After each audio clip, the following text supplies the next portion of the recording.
Olá, eu de volta, sou Juliana, vim falar um pouquinho sobre questões financeiras. Como que a gente divide o dinheiro na nossa casa? Quando a gente recebe o dinheiro, eu estou falando com você, que é mãe, que é mulher, que de repente já assumiu o controle das finanças da sua casa porque estava uma bagunça e alguém precisava tomar essa iniciativa, que foi o que eu fiz aqui em casa. Sobre as contas, sobre essa divisão. Como que a gente vai fazer? Chegou o dinheiro, né? Os salários entraram, entrou todo o dinheiro que tinha que entrar naquele mês. Aí o certo é você destinar esse dinheiro já para algum lugar. Eu me explico. Tem um livro que é Segredos da Mente Milionária. Se você ainda não leu, eu acho que vale muito a pena ler. Se você não gosta muito de ler livros, tem vários resumos na internet sobre o livro. Ele passa muitos ensinamentos legais. Inclusive tem um vídeo no YouTube que é uma animação, né, em forma de animação, um resumo desse livro. Depois eu deixo o link aqui embaixo para você ver e vale a pena. E o autor do livro, ele sugere uma divisão por categorias desse dinheiro que entra, onde você usa 50% desse valor para pagar as contas básicas, que é a água, é a luz, é telefone, educação, né, escola das crianças, o transporte, enfim, aquelas contas que não escapam. Todo mês a gente tem que pagar, a gente vai usar 50% desse valor para essas contas. Depois o que ele sugere que 10% desse valor que entrou, 10%, vá para a conta da independência financeira, que é um dinheiro que você vai guardar para investir. Colocar em qualquer aplicação que tenha rentabilidade para pensar a longo prazo, no futuro. 10%, não menos do que isso. Inclusive, essa conta é a primeira que tem que ser paga. Antes de pagar a luz, a água, o telefone, a escola, é a independência financeira. Porque se a gente espera o dinheiro sobrar para pagar essa conta, para a gente se pagar, a gente não faz isso. É porque geralmente não sobra dinheiro. Então, 10% para a independência financeira, 50% para as contas básicas. Aí depois você vai usar 10% para instrução financeira, o que ele sugere. O que é essa instrução financeira? É pegar 10% desse dinheiro, desse valor, e gastar em cursos, em autoconhecimento, ou em livros. Destinado para isso, é para a tua educação financeira, para você realmente aprender sobre finança.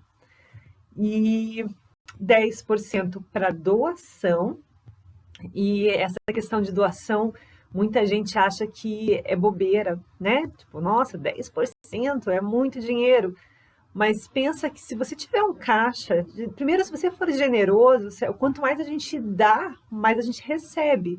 E se a gente aprende esse valor de generosidade, é incrível como vem um retorno. E assim, sem a gente correr atrás, sabe? É bem legal. E é o universo girando, né? E a gente tem que ensinar isso para os filhos, inclusive. Mas outro dia eu vou fazer um videozinho sobre educação financeira para criança. Mas assim, essa questão dos 10% para doação, você não precisa pegar 10% do teu dinheiro e levar numa instituição. Guarda esse valor e sempre que surgir oportunidade de ajudar em alguma questão, ou numa doação para uma instituição, ou ajudar alguém, ou contribuir em alguma vaquinha, assim, você tem um dinheiro, você não precisa tirar da carteira, porque você tem um dinheiro para isso. Aí o que ele também sugere é 10% para despesas de longo prazo. Quer comprar um carro, quer fazer uma viagem, né, um pouco mais cara. Então, você tem um dinheiro guardado para isso. Não precisa tirar aquele dinheiro de uma vez só e sentir o rombo na conta. Já tem um dinheiro destinado para isso. E 10% para divisão. Para diversão. 10% para diversão. Sim, A gente precisa se divertir. Eu estava revendo umas planilhas de uns anos atrás, e assim, era aquela questão de que a gente estava pagando muita conta ainda, e eu estava vendo como que estava a porcentagem das nossas contas, e percebi que a gente estava usando 4% para diversão, e é pouco, era pouco. E eu pensava, e assim, quando eu me divertia, eu fazia qualquer coisa que gastava dinheiro, minha consciência pesava e eu sofria com aquilo.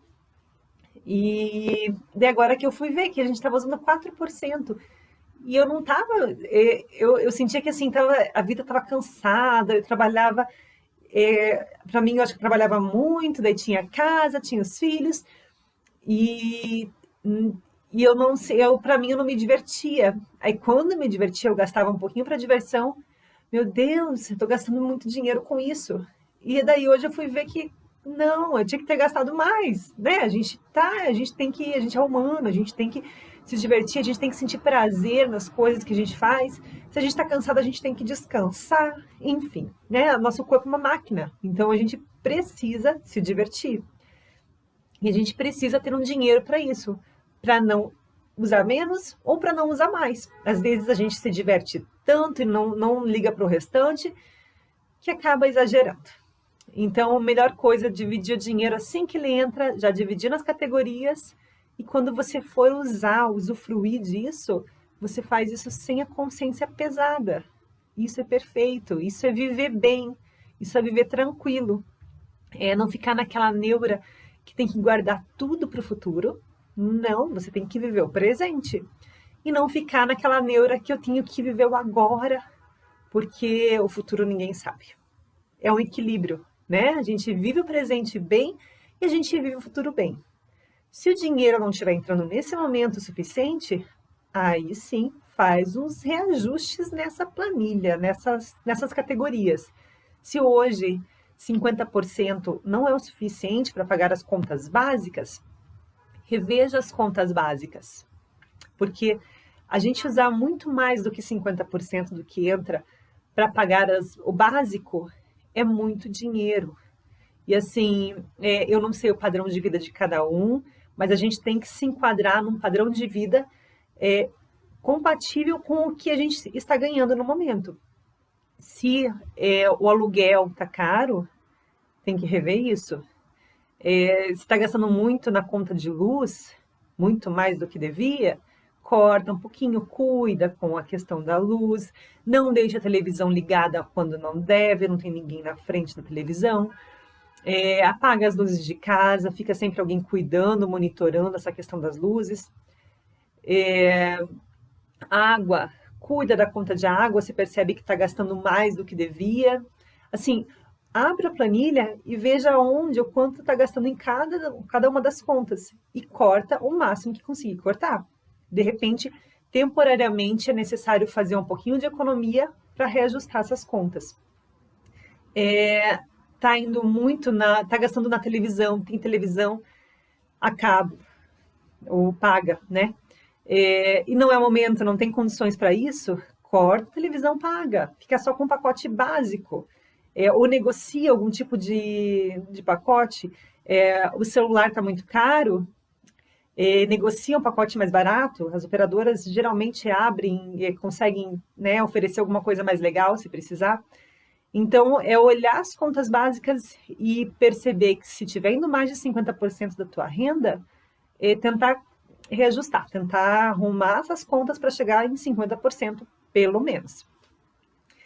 E que mais? Conta da liberdade financeira eu nem preciso falar, né? Que essa eu já falei que é a primeira conta a ser paga. Aí quando você tiver o dinheiro para essa liberdade financeira, que é quando você conseguir fazer dinheiro, trabalhar por você, que você não precise gastar todas as horas do seu dia, né? 8 horas do seu dia.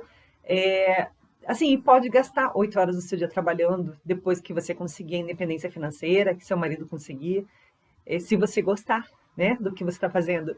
Mas não depender disso para pagar as contas de casa, entende? Quando eu falo de independência financeira, é você deitar à noite, colocar a cabeça no travesseiro e não dormir com preocupações financeiras. Saber que você está trabalhando e ganhando, e se você não ganhar, as contas vão ser pagas, a tua casa vai continuar aí, tuas despesas vão continuar sendo pagas. Independência financeira não é riqueza, é você não ter problemas e preocupações financeiras. E melhor ainda, é você fazer o dinheiro trabalhar para você. É você saber que o seu tempo não depende do dinheiro. Não, né, uma coisa não está andando com a outra. Você tem liberdade de escolhas para fazer o que você quiser e o dinheiro no final do mês vai entrar. Assim, o suficiente para você naquele momento da sua vida ou com o que você está precisando. Tem pessoas que têm independência financeira cedo, porque né, aproveitou algum tipo de oportunidade e assim elas ganham um montante pequeno, não são ricas, mas é o suficiente para elas viverem. E aquele dinheiro está entrando todo mês para elas, sem elas precisarem trabalhar. Independência financeira, entende? Elas não precisam ser ricas, elas têm um dinheiro trabalhando para elas têm um dinheiro entrando todo mês na conta e que não exige o esforço delas. Enfim, instrução financeira, né? Aquele dinheirinho que a gente falou dos 10%, investe em livro, investe em seminários, em cursos. Aí no Brasil tem muita coisa sobre coaching. E assim, eu acho muito legal esse autoconhecimento, é fundamental. E é incrível quando a gente começa a se aprofundar nisso e a gente percebe o quanto a gente não se conhece. É louco isso. E, e eu acho que vale a pena investir nisso. Vale muito a pena investir nisso. No autoconhecimento, no autocrescimento, na aprendizagem, principalmente nessas questões, além do autoconhecimento, claro, as questões financeiras. Saber como lidar, qual que é a tua ideia sobre o dinheiro. Às vezes a gente só ainda está sofrendo em questão ao dinheiro porque a gente tem algum tipo de bloqueio, alguma coisa aconteceu lá no passado, enfim, não é a minha área, mas vale a pena investir nesse tipo de conhecimento. Doação eu já comentei, eu acho que assim é fundamental a gente ter uma reserva para isso, para poder contribuir e ajudar os outros. E instrução, despesa, doação e diversão. E é isso, acho que já foi tudo aqui. Eu vou deixar aqui embaixo o link do YouTube, que fala sobre um videozinho que eu vi, um videozinho de uma maneira bem lúdica, falando sobre o livro Segredos da Mente Milionária. Eu estou lendo agora também Inabalável, que é do Tony Robbins, e eu acho que parece ser um livro bem interessante. Quando terminar de ler, eu comento com você. E é isso. Qualquer coisa você me chama no particular e a gente vai trocando figurinhas, tá bom? Um beijo!